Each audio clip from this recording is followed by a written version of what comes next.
पार्लियामेंटिल केंद्र आभ्यंतरमंत्री अमित शाह संसारिक्कुनु में आए इतनी सरलता से इनको मैं समझा दूंगा। उनको धैर्य से सुनना चाहिए। मान्यवर, इन्होंने कहा कि जाति जनगणना नहीं कराना चाहती है सरकार। इसको भी मुझे स्पष्ट कर देना चाहिए। सरकार की कैबिनेट ने नरेंद्र मोदी जी के नेतृत्व में जाति जनगणना करने का निर्णय कर लिया है। अगली जनगणना जाति जनगणना होने वाली है। एक भ्रांति फैलाई जा रही है कि अभी जो प्रश्न पूछे जा रहे हैं उसमें जाति का जिक्र नहीं है। मान्यवर, जनगणना जो जिनका डिटेल अभ्यास है उनको मालूम होगा। जनगणना दो हिस्सों में होती है। पहले सभी मकानों को इंगित किया जाता है और उसके बाद में जो बिल्डिंग्स होते हैं इसके अंदर रहने वाले बंदों को इंगित किया जाता है। तो बिल्डिंग की अभी तक कोई जाति की व्यवस्था हुई नहीं है।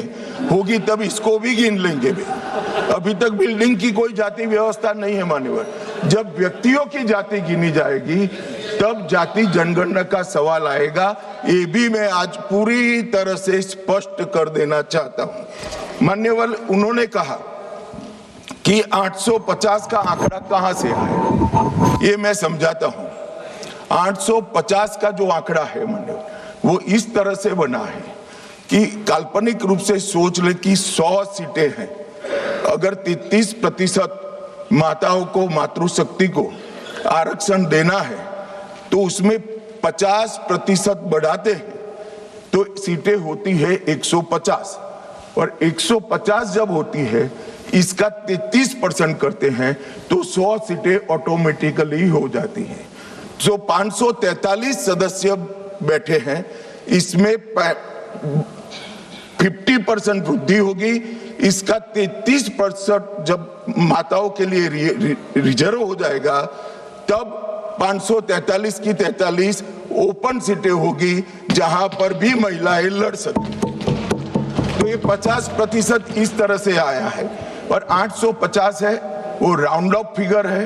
816 एग्जैक्ट संख्या होगी। ये फिर से पूछेंगे कि ऐसा क्यों किया है, तो अभी भी राउंड ऑफ फिगर जो है ये 543 नहीं है, 543 से ज्यादा ही है। अब उन्होंने कहा कि वृद्धि कैसे करोगे। आप 550 इतना तो समझ जाएंगे भाई। मैं केजी कहा तो तुम 7 अर्थ में केजी की तरह करने लगे। मान्यवर, इन्होंने कहा कि ये बिल में लिखा സംസ്ഥാനങ്ങൾക്ക് പ്രാതിനിധ്യം കുറയില്ലെന്ന ഉറപ്പാണ് ലോക്സഭയിൽ അമിത് ഷാ നൽകുന്നത്.